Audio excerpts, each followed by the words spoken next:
Salutations les amis, ici Nel Durion et je suis ravi de vous retrouver aujourd'hui pour cette nouvelle vidéo Marvel, vous l'avez compris. Alors tout de suite, on va commencer avec ce qui est derrière moi et vous pouvez voir qu'il y a quand même pas mal de taf qui nous attend. On va tout de suite commencer avec une grosse dose d'X-Men parce que vous le constaterez très rapidement, mais cette Calax, qui est quand même assez balèze, eh ben majorité d'X-Men, Punisher, Daredevil, voilà, c'est ce qui s'en dégage. Allez, venez avec moi et on va découvrir tout ça.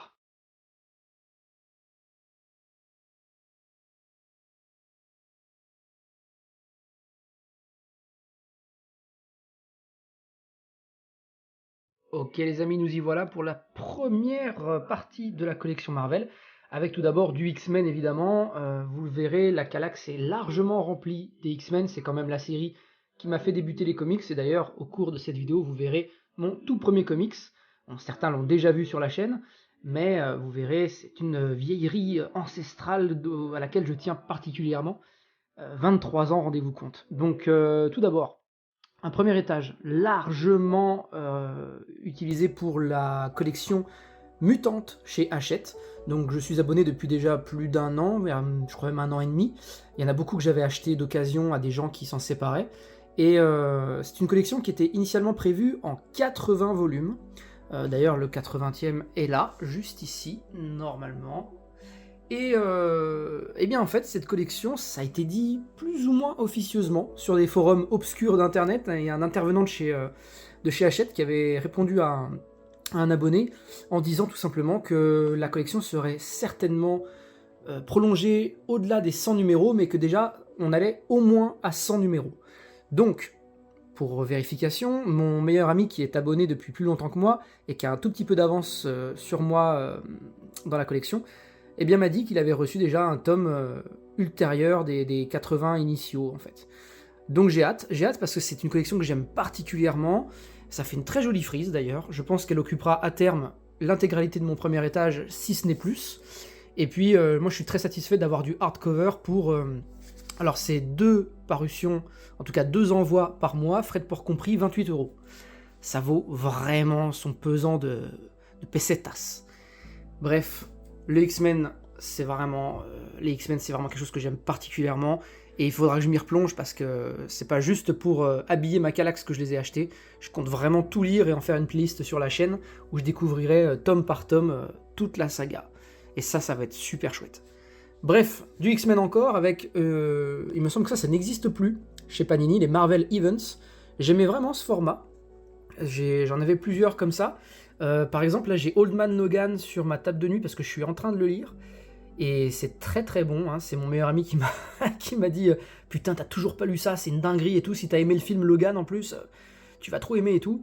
Donc là, je suis en train de le lire, donc considérez que normalement il trône aux côtés de ce X-Men schisme. On a une série All New X-Men ici qui se conclut en 8 tomes, en parallèle de laquelle il y avait également Uncanny X-Men, voilà, vous voyez ici, avec le premier tome Révolution, où c'est surtout Cyclope qui est au centre de cette histoire-là. Un Cyclope que vous ne verrez que rarement en ces termes-là, parce que disons qu'il n'est plus vraiment du côté du bien. Mais bon, ça c'est vraiment quelque chose à découvrir. En plus, c'est quand même la continuité moderne des X-Men, que vous pouvez intégrer juste ici, et qui est très bonne. Moi j'avais beaucoup aimé, avec notre cher Brian Michael Bendis qui avait fait du très bon travail là-dessus. Et honnêtement, moi je suis un peu un fanboy comme Max Faraday de Brian Michael Bendis sur ses différents travaux. Donc non, je recommande énormément. C'est du 100% Marvel, c'est un format que j'aime beaucoup, qui d'ailleurs, s'il avait pu rester en souple, j'aurais été très content. Vous le verrez, j'en possède plusieurs. Voilà, donc beaucoup de séries X-Men qui se suivent.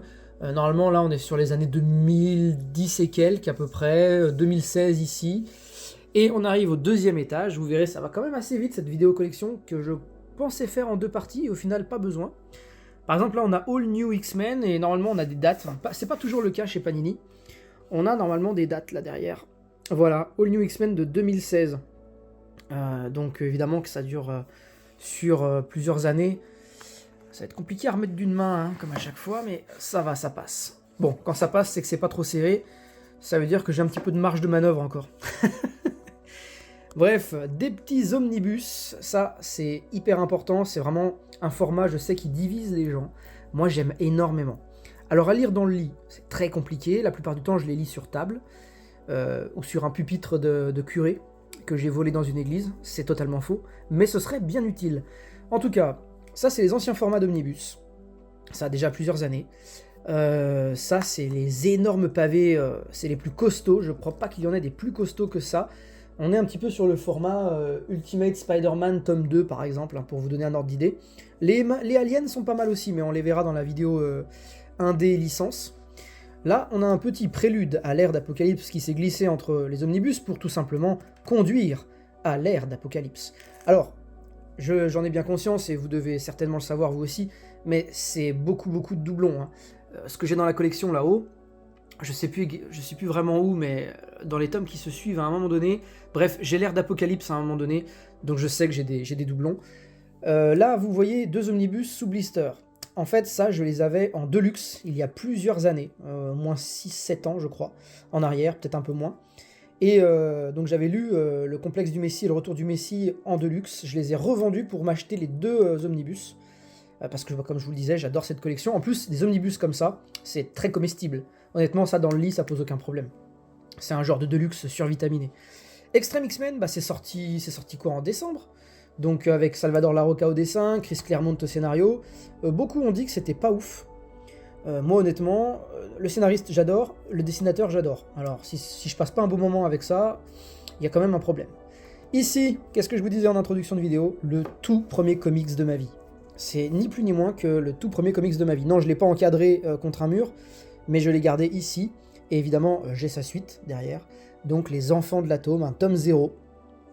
J'avais lu ça, je l'ai lu un paquet de fois, et pourtant, vous voyez, il est bien conservé. Hein. C'était quoi, 79 francs? Putain. J'ai acheté ça je crois, en 2000. J'avais 10 ans de toute façon, donc je suis de février, moi. C'est à peu près ça, c'est à peu près l'idée. Et d'ailleurs, quelques temps plus tard, sortait le film X-Men, le tout premier film X-Men au cinéma, qui m'a complètement rendu dingue.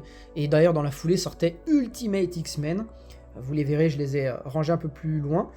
Et bah c'est là où ça a été l'apothéose pour moi, déjà avec la série animée que je regardais étant plus jeune. Ça m'a directement conduit aux comics, avec en plus l'inspiration de mon oncle, qui possède un nombre de comics hallucinant, full X-Men, hein, pour le coup. Et ouais, je suis tombé dedans tout petit, j'ai été biberonné aux X-Men. En tout cas, c'est loin d'être pour mon déplaisir, bien au contraire. Ici, on a un petit magnéto, le Testament, si vous avez raté ma vidéo sur ce tome, qui est vraiment très particulier, mais exceptionnel, par Greg Pak et Carmine Di Giandomenico au dessin. Ça, c'est vraiment poignant. On n'est plus du tout dans du récit super-héroïque, on est vraiment sur de l'origin story très poignante, et qui s'inscrit dans une période assez horrible de notre vie d'humain à nous, IRL. Là, on a des choses très anciennes, hein, des espèces de... Comment on appelait ça, ces collections-là chez Panini, je ne sais plus. Mais en tout cas, voilà, qui a bien vieilli, hein. Funaise. Bref, là on arrive sur du must-have, ça vous connaissez, on est en terrain connu, donc X-Men Dieu crée, l'homme détruit, l'arme X, 2 classiques, d'où le fait qu'il soit d'ailleurs publié en must-have. Si vous n'avez jamais lu ça, de Chris Claremont, c'est vraiment, voilà, le nouveau regard sur les X-Men qui a été donné dans les années 80. C'est exceptionnel, très dur, c'est très dur, ça rigole pas. Dès les premières pages, vous avez des élans de racisme humain versus mutants, en tout cas des humains contre les mutants, et c'est extrêmement difficile, c'est très réaliste pour le coup. Là, je crois que c'est ma petite série sémique, mes intégrales sémiques sur Cable qui est l'un de mes mutants préférés. J'adore ce personnage. Ça se conclut, je crois, en 27 intégrales, si je dis pas de bêtises. Peut-être un peu moins que 27, peut-être 22, peut-être même 21. Donc ça, non, vraiment Cable, ça c'est vraiment de la collectionnite, hein, que j'ai réunie. Bon, je les rangerai correctement plus tard. Wolverine, je pense que c'est ennemi d'État. Je pense qu'un jour, il faudra que je prenne le tome 2, parce qu'il est tout seul, là. J'adore cette couve. Ouais, Wolverine. X-Men les origines, bon, là, c'est du classique. J'adore ces collections, hein, franchement, ça fait vachement penser aux épiques collections d'aujourd'hui, quand même. Bah, d'ailleurs, c'est exactement pareil. Marvel Select, c'était ça le nom. Grande saga à petit prix, putain, tu m'étonnes, je sais pas combien ça coûtait, cette histoire-là. Ah, j'ai un code prix, mais j'ai pas le prix. Ah, j'avais acheté ça dans les années 2010, peut-être 2013, 2014, ouais, je me rappelle un peu parce que je l'ai lu plusieurs fois celui-ci. En fait, vous avez les origin story de plein de personnages importants des X-Men, et c'est superbement illustré. Wolverine, les origines, évidemment, que j'avais dû acheter à l'occasion de la sortie du film Wolverine Origins pour... je pense que Panini avait fait en sorte que ça sorte avec le film, je pense. Alors ça, j'ai jamais pu aller au bout. J'ai lu que le premier tome. Pourtant, c'est une série max. Généralement, c'est un petit peu les héros en mode full débridé. Sur le Punisher, vous le verrez juste après, j'ai la série max aussi. Ça, faudra que j'aille au bout, un de ces quatre, mais j'avoue que le premier tome m'avait laissé de mémoire un petit peu circonspect, en fait. J'ai pas du tout aimé certains partis pris artistiques dedans. Je pourrais pas vous montrer là, je vais mettre trop de temps, mais il y avait des planches très particulières, on a l'impression qu'un stagiaire s'était occupé de certaines planches. Ça, c'est très récent, c'est une réédition Panini de l'auteur Tsutomu Nihei, l'auteur japonais. C'est extrêmement beau, alors là par contre je vous montre parce que Snicked, regardez un petit peu, c'est très compliqué à une main. Oh bah super, je vous montre les planches de merde.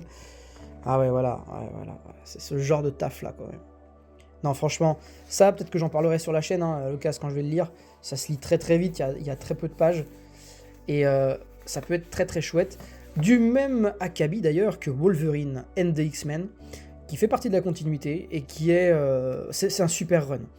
Ça fait quelques années que j'ai lu, je ne crois même pas avoir lu les deux derniers parce que je les ai eus très très tard. Mais ce qui est sûr, c'est que les trois premiers, ça fait un paquet de temps que je les ai et que j'avais beaucoup aimé cette série. C'est un nouveau regard, en gros, Wolverine qui reprend la tête des X-Men, avec une nouvelle vision, évidemment, vous imaginez bien qu'il ne va pas œuvrer comme Charles Xavier avant lui. Là, on arrive sur deux petits 100% Marvel, j'ai pas fait de petit aparté là-dessus, mais bordel, Panini, ils avaient tout compris à l'époque avec ces 100% Marvel. Ça coûtait quoi, 12 €? Allez, on tente. Putain, y a pas de prix. Mais regardez, je crois bien que je dis pas de bêtises, parce que si je prends un tome plus récent, ça, c'était pas en France, ça. Voilà.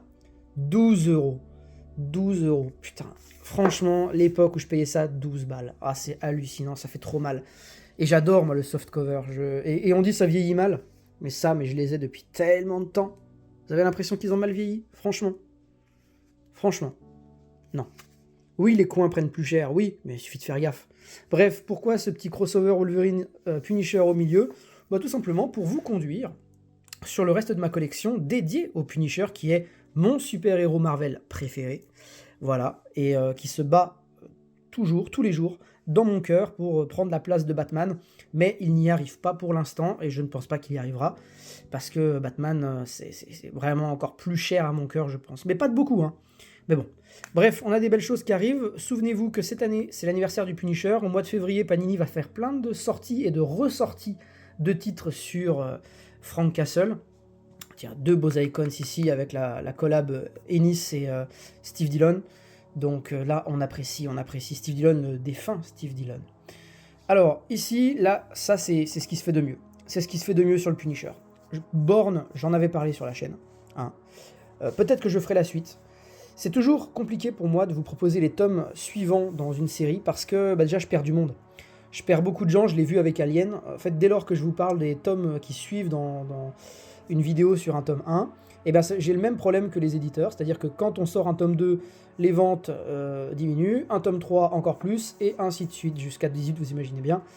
Moi c'est pareil. C'est pareil, je fais pas des vidéos pour les vues.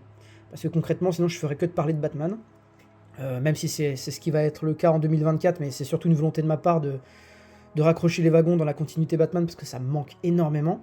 Mais au-delà de ça, j'ai envie de parler de ce qui me fait plaisir, et de donner l'opportunité aux gens de découvrir des choses qui sortent un petit peu du commun. Et en fait, je perds trop de monde. Au bout d'un moment, je m'adresse à peut-être à 100, 150 personnes sur un tome 3, 4, quoi. Parce qu'en fait, les gens veulent découvrir eux-mêmes. Une fois que j'ai initié une série avec un tome 1 qui a un bon succès sur la chaîne, et les gens, forcément, veulent découvrir le reste par eux-mêmes, et c'est parfait comme ça. Mais bon, du coup, je perds un petit peu l'intérêt de faire des vidéos sur les tomes suivants, quoi. Bon, en tout cas, ça, cette série, il faudra que j'en parle. Parce que Jason Aaron et Steve Dillon, ils ont fait un truc sympa quand même sur le Punisher. Pour moi, vraiment moins bon que ce qu'avait fait Garcenis, en même temps, il faut pouvoir passer après Garcenis, hein. Je suis un gros fanboy de Garcenis, vous l'avez remarqué. Même si certains de ses récits indépendants m'ont clairement déçu, mais sur Marvel, jamais. En tout cas, Ça se conclut au tome 7, ça se lit très rapidement, c'est une très bonne série, beaucoup de très bonnes choses dedans. Là, on avait les fameux dos gris dégueulasses. Je sais pas pourquoi Panini avait pris ce choix éditorial-là, mais bon, bref. Ce qui me manque sur le Punisher à l'heure où on parle, c'est la suite des tomes de Punisher War Machine. Pourquoi j'ai pas la suite? Je comblerai ça un jour, mais en fait, j'ai pas aimé. J'ai pas aimé ce principe que le Punisher arbore... bon, là, il est classe. Là, il est classe, mais en fait, je sais pas, ce principe-là m'a pas trop plu.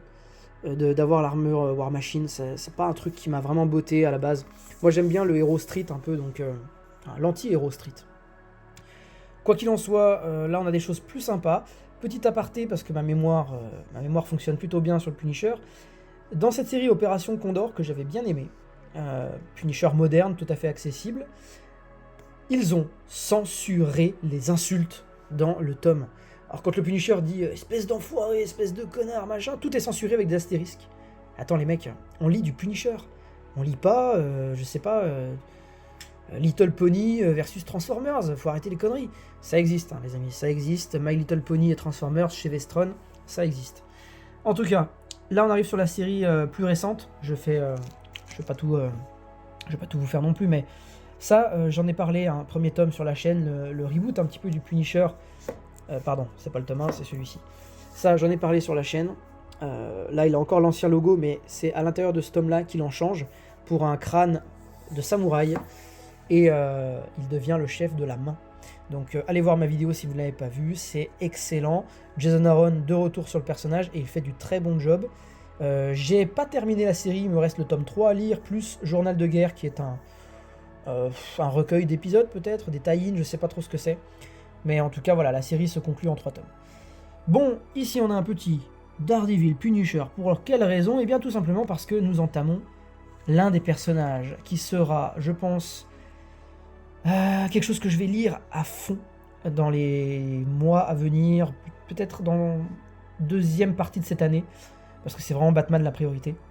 Daredevil, que j'ai tout pu obtenir ces 2 dernières années. C'est un personnage que je ne connaissais que depuis la série Netflix, et j'ai clairement envie, avec l'interprétation de Charlie Cox dans la série, de connaître le personnage à fond, donc j'ai tout pris. Voilà, tous les icons avant que ça soit arrêté par Panini, et là, rendez-vous compte. Tous les 100% Marvel. Tous les 100% Marvel. Avec Brubaker, tout ça. J'ai vraiment max de trucs, là, je suis super content d'avoir tout ça. En plus, c'est trop agréable à lire, hein, ces formats-là. J'adore. Oh, bon, là, on a un repassage dans les dos gris. Ah, une petite pop du Punisher qui vient de se barrer aussi. Hop là. Non, mais non, ça, alors, honnêtement, j'adore Charles Soule. Et je sais qu'il œuvre là-dedans. Là, je pense que ça va être, Charles Soule et Ron Garney. J'adore Charles Soule pour ce qu'il a fait sur plein de séries, notamment sur Star Wars. Mais il y en a plein qui ont un petit peu critiqué son run sur Daredevil. Honnêtement, ça c'est très difficile à obtenir aujourd'hui en physique. Tout n'est pas disponible. Vous allez obtenir le tome 1 et tome 2 facilement. Vous allez arriver au tome 3, on va vous le vendre 120 € le tome. Et rigolez pas parce que c'est vraiment arrivé. Moi j'ai réussi à les avoir, je sais même plus comment j'ai fait. J'ai dû contacter une librairie, je ne sais où, qui l'avait. C'est un truc de dingue. Et sinon, trouvez-les en numérique, hein. Ça suffira pour tout lire si vous êtes vraiment complétiste. Bref, on arrive sur des choses plus récentes ici. Et voilà, mon petit Punisher, encore une fois, il va vraiment me déglinguer la tronche. Voilà, Devil's Reign, il me manque le tome 3. J'ai pile-poil gardé la place pour lui. Et là, on a la série qui va se conclure en 3 tomes, normalement, donc le point rouge. Daredevil Father, qui me manquait. Et puis on arrive sur Spider-Man. Spider-Man, je vais passer très vite. Pourquoi ? Parce que c'est un héros. C'est clairement mon meilleur ami qui m'a lancé sur ce héros. Et voyez comme il m'a lancé. Voilà. Donc je comptais prendre les Ultimate Spider-Man parce que j'avais lu au moins 4 ou 5 Deluxe à l'époque, que c'était en Deluxe. Et j'avais pas réussi à voir la suite parce que, encore une fois, Panini n'avait pas tout dans son catalogue. Et je devais m'adresser à des spéculateurs qui vendaient ça une fortune. Donc non, je n'ai pas tout. Par contre, quand c'est arrivé en omnibus, j'ai vendu tous mes Deluxe. Et j'ai décidé de m'y mettre vraiment. J'ai lu la moitié du premier omnibus. Voilà, le tome 1, là je dois avoir un marque-page à l'intérieur qui est en train de moisir. J'aime beaucoup, mais j'ai trop de priorités en fait. J'ai trop d'autres priorités, mais je voulais quand même les obtenir. Là on a les deux derniers omnibus par McFarlane. que j'ai pris aussi. En fait, moi, les omnibus, dès que c'est un personnage qui m'intéresse, je fonce dessus avant qu'il soit en rupture, parce que j'ai trop connu les ruptures avec Ultimate Spider-Man et d'autres choses qui étaient très dures à avoir. La saga du clone, toujours sous blister. Pourquoi ? Parce que je sais pas trop quoi en penser. Il paraît que c'est compliqué d'intégrer la saga du clone et que c'est un run qui divise énormément. Donc je me suis dit, ils vont rester sous blister en attendant que je me décide. Voilà. Bon, la mort de Spider-Man qui est la conclusion d'Ultimate Spider-Man. Ici, on a des petits kiosques. Alors, ces kiosques-là, c'est drôle. C'est des choses que j'ai pu avoir sur Vinted à pas cher et qui permettent en fait de raccrocher les wagons. Vous voyez, j'ai l'intégralité, hein, ici, là. J'ai l'intégralité. Et en fait, ça me permet de raccrocher les wagons sur les séries les plus récentes, notamment Superior Spider-Man, dont mon meilleur ami parle, Mika, dans ma vidéo Tabasco Mix. Voilà, donc Superior Spider-Man Prélude, qui n'est pas dans le Deluxe éponyme. Et ensuite, vous avez donc 6 tomes, ça vient s'achever ici. Une série encore plus récente, et ça, c'est la dernière série Spider-Man en date, avant que ça passe sur le format souple Marvel Comics. C'est ces formats-là. Vous savez. Voilà, bon bref. Petit étage dans lequel je vais également passer très brièvement, puisque beaucoup des choses que je vais vous présenter ici sont des choses en attente de lecture pour quand je serai en retraite, clairement, je vais pas vous mentir. Civil War, le 2, je l'avais lu à l'époque, j'ai pas aimé, je l'ai racheté parce que c'était pas beau. Donc je l'ai laissé sous blister. Bref, les Civil War, ça c'est vraiment essentiel. C'est excellentissime, bien mieux que le film, même si j'ai beaucoup aimé le film. Le propos dans les comics est nettement plus sombre et moins what the fuck, vraiment. Bref, là on a plein de kiosques que j'ai eu à pas cher sur les sites d'occasion. Beaucoup de choses aussi d'époque. Hein. Là, ceux-là, là, je sais que j'en avais une bonne partie en fait, que j'allais acheter chez mon marchand de journaux quand j'avais... je sais pas moi, une vingtaine d'années, et donc en fait, j'ai voulu compléter en trouvant la suite. Évidemment, j'ai dû m'adresser au marché de l'occasion. Voilà, bon, plein de petites choses, hein. Comme je vous disais, je passe rapidement. Secret Invasion, peut-être qu'un jour, je vous en parlerai. World War Hulk, je me suis procuré ça avec les 2 petits hors-série, juste là. Voilà. Je sais qu'un jour, il faudra que je lise du Hulk, parce que c'est un personnage qui, quand je le vois, alors pas quand il est en Smart Hulk, mais quand il est en mode normal, c'est-à-dire défonçage de crâne et de sol et de bâtiments, eh ben j'adore ce personnage. Et j'avais adoré les films, le premier avec Eric Bana, j'avais aimé, c'était un des premiers films Marvel, et à l'époque un peu X-Men et tout, et j'avais beaucoup aimé encore plus celui avec l'Abomination, et le personnage principal c'était Edward Norton, Fight Club, pour ceux qui connaissent, hein. Fight Club, l'acteur qui avait joué, qui avait campé le rôle de Bruce Banner. Bon, là on a du Secret Wars, des choses un peu classiques. Pareil pour les Avengers, ici, c'était la dernière série en date. Normalement, vous achetez le tome 1, on vous offrait le tome 2. Hein. C'était tome 1 plus tome 2 offert, ils ont fait ça sur plusieurs trucs. Et donc après, c'est passé dans les formats Marvel Comics souples. Age of Ultron, Secret War, voilà. Ah oui, attention, hein, Secret Wars avec un S, c'est pas la même chose que Secret War sans le S. Et oui, ça c'est des trucs récents. Comme je vous le disais tout à l'heure, je ne vais pas me mentir à moi-même, X-Men 92, la série animée, j'adore. Et là, vous avez des histoires qui se situent après. Enfin, bref, ils ont développé les X-Men de la série animée dans des tomes qui sortent. Ils disent que c'est du Marvel Kids. Ne sommes-nous pas tous des kids dans notre tête? Bref, voilà. Là, on a 2 gros Thor, toujours sous blister, qu'il faudra que je lise un de ces 4 quand même, parce que c'est un personnage que j'aime bien et que j'ai envie d'approfondir. Fantastic Four, ça, moi, j'aime beaucoup. Fantastic Four, il faut bien comprendre que c'est quelque chose qui était inconcevable pour moi de lire à l'époque. Je trouvais ça hyper ringard. Quand je dis à l'époque, c'était il y a 20 piges, hein, 15 piges, 20 piges. Je trouvais ça ringard. Et en fait, en vieillissant, mais comme plein de choses, hein, j'ai trouvé qu'en fait c'était intéressant. Donc j'achète tous les omnibus qui sont en train de sortir. J'ai également pris, peut-être que ça arrivera en omnibus, un de ces 4 chez nous, Fantastic Four Ultimate. Donc ça c'est un super point d'entrée, hein, l'univers Ultimate. Là vous avez le tome 1. Hop, ça se termine en 32 petits fascicules. Allez, on est bon, on a le bon compte cette fois, pas comme pour Cable. Bref, on arrive sur du Captain America ensuite. Captain America, j'aime bien, j'aime surtout les films. Hein. Voilà, c'est surtout les films qui m'ont fait acheter des trucs sur le personnage. Ouais, le Soldat de l'hiver, tout ça, c'est super bien. Voilà, donc voilà, on a d'Ultimates aussi que j'ai glissé juste là. On devrait avoir des suites de tous ces omnibus. L'omnibus Brubaker, il y en a plusieurs qu'on va devoir attendre. Parce que déjà, ils sont petits. Quand ils sortent, là, ça c'est petit. Et le run de Brubaker est assez conséquent. New Avengers, on sait qu'on a la suite en septembre 2024. Et bref, plein de petites choses encore là-bas. Voilà, X-Men Blue, X-Men Gold.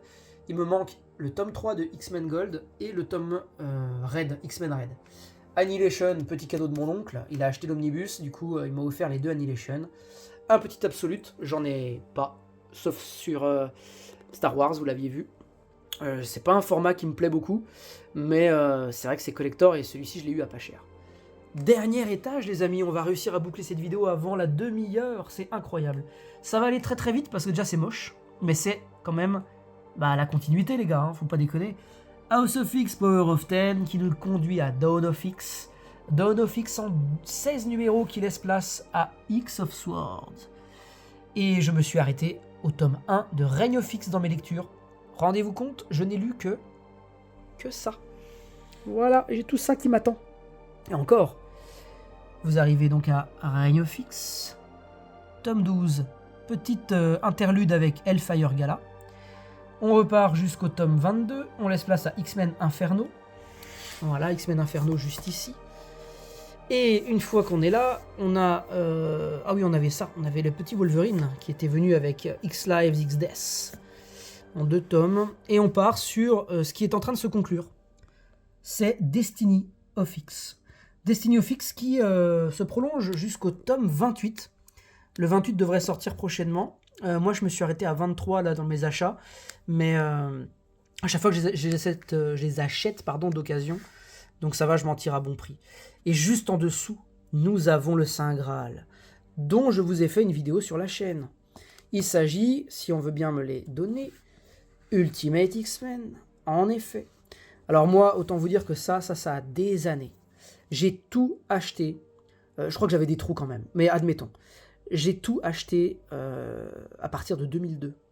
J'allais tout le temps chez mon marchand de journaux. Je prenais mon fascicule qui me coûtait que dalle. 3 € et des brouettes, je crois, un truc comme ça. J'achetais tout. Alors, je vais essayer de regarder quand même le prix d'un pour voir sur la fin, notamment sur la fin, pour me rendre compte un petit peu, si je l'ai, évidemment. En plus, ça, c'était une collector édition. Je ne sais pas où j'avais le prix, mon Dieu. Je n'ai pas le prix, là. C'est incroyable, je ne sais plus. Non, je ne sais plus. C'était... Je ne sais plus combien c'était. Bon, mais ça ne me coûtait vraiment pas cher. Avec mon argent de poche, j'allais les chercher. Ça se conclut en 53. Et j'ai visé juste ou pas? 53. Voilà, et donc vous aurez, vous, 2 omnibus. Sinon, il y a les Deluxe, mais les Deluxe, même s'ils ont perdu un petit peu de leur cote, restent quand même chers. Plus lisibles, évidemment, que des omnibus, certains diront, mais quand même chers. Donc sinon, si vous arrivez à tout trouver d'occasion, bon courage. Vous les avez en petits fascicules comme ça. Heroes Reborn et sa suite, Heroes Reborn le retour, un petit dictionnaire, les héros qu'on m'a offert. Ma belle-mère m'a offert ça. Voilà, donc j'ai des petites pages de tous les personnages. Longshot, putain, je découvre un personnage avec vous. Incroyable. Voilà, des petites intégrales parce que c'était à un moment donné un truc que je voulais faire. Sur les personnages que je voulais commencer, Spider-Man, je vous en ai parlé, j'ai dit que je voulais m'y mettre. Je me suis dit, vas-y, je commence les intégrales. C'est chaud, c'est très très chaud les intégrales, surtout dans les années 60. Moi, j'arrive à lire franchement correctement du Big Two à partir des années 80. À partir des années 80, j'ai pas de mal à aller au bout de ce que je lis. Mais avant ça, c'est hyper kitsch. Ça a très très mal vieilli. Là, on a du X-Factor. On a le 4e tome intégral de Punisher qui arrive pour l'anniversaire du Punisher. Et voilà, les amis, nous en avons terminé avec le recto de cette Kallax. Je viens d'y penser. J'ai encore une toute petite partie à vous présenter de l'autre côté. Voilà les amis, on est derrière ma Kallax, pour vous situer un petit peu, c'est là où j'avais présenté mes Valiant notamment et tout. J'ai la porte juste ici. Et on a en fait une bonne partie ici que j'ai dû exploiter. Donc ça vous le verrez dans mes vidéos indé, mes aliens sont là et compagnie. Mais ici on a un tout petit peu de Marvel encore. Des choses qui ne tiennent plus. Alors c'est pas des choses très importantes, hein. Iron Man, je pense que ça je vais tout revendre. C'est des choses qui de toute manière sont sur le départ. Shang-Chi, J'ai adoré le film, du coup j'ai acheté les comics, je les ai jamais lus. Voilà, c'était vraiment la folie du moment. Je les lirai par contre parce que c'est un héros que j'aime. Je les lirai, mais de là à vous dire que je les conserverai, je ne suis pas sûr. Iron Fist, j'avais acheté ce tome avant de voir la série Netflix. Une purge totale. Bon, bref.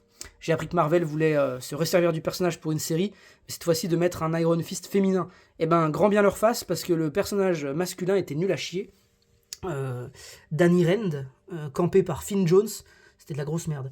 De la collection Carrefour au taquet, vraiment pas cher, que j'adore, parce que franchement, vous en avez pour votre argent. Hein, et franchement, des runs sympathiques, hein, souvent des histoires sympathiques du moins.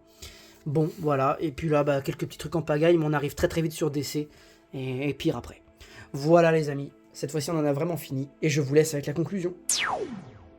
Voilà les amis, on en a terminé avec la collection Marvel, j'espère que ça vous a plu.